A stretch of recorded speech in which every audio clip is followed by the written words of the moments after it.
Welcome to Study Loop. Problem 716.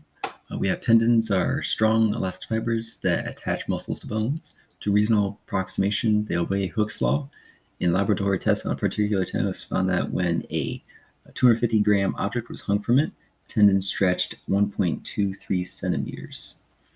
And we're asked to first find the force constant of this tendon in Newton meters.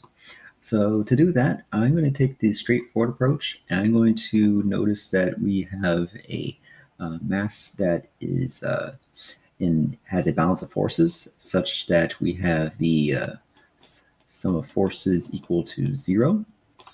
And what this means that since we have both the spring force, if I can draw a up vector correctly, we have the spring force that is going to be equal and opposite to the force due to gravity. So that means what we can do is we can define a direction to be positive, and we can say that the spring force plus, or actually I should say minus because it's in a negative direction, mg is equal to 0. We can substitute what the spring force is. That is kx. So we need to find what x is, and x again is the stretched portion of the spring. So what we can do then is we can substitute in the values we know, and at the same time I'm going to move mass times gravity over to the other side. So we have k. The amount that this spring has been stretched is 1.23 centimeters. I'll go ahead and write that in meters because we want the final answer to be in newtons per meter.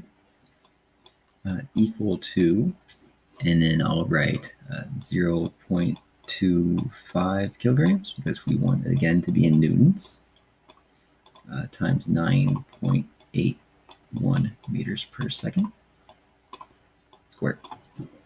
Okay, and so that should just give us, if I could write the units there, that should just give us our answer once we do that math. And in the end, what we should get is 199.4 newtons per meter. So that's part A. Okay, so because of its thickness, the maximum tension this tendon can support without rupturing is 138 newtons. So I'm going to write that over to the side. So we have F max is equal to 138 newtons. And we're asked how much the tendon can stretch without rupturing and how much energy is stored in it at that point. So we have the force of a spring before ruptures. So let's go ahead and continue this statement.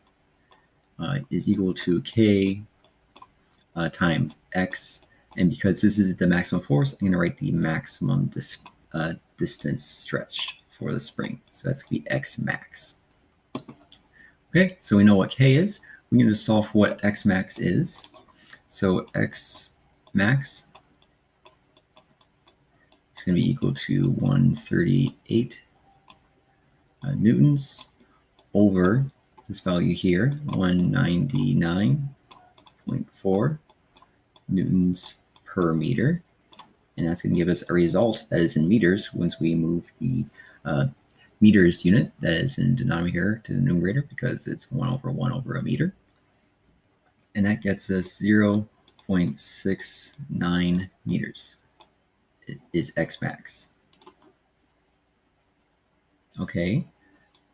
So that's how far it can stretch without rupturing. Now we're asked how much energy is stored in it at this point.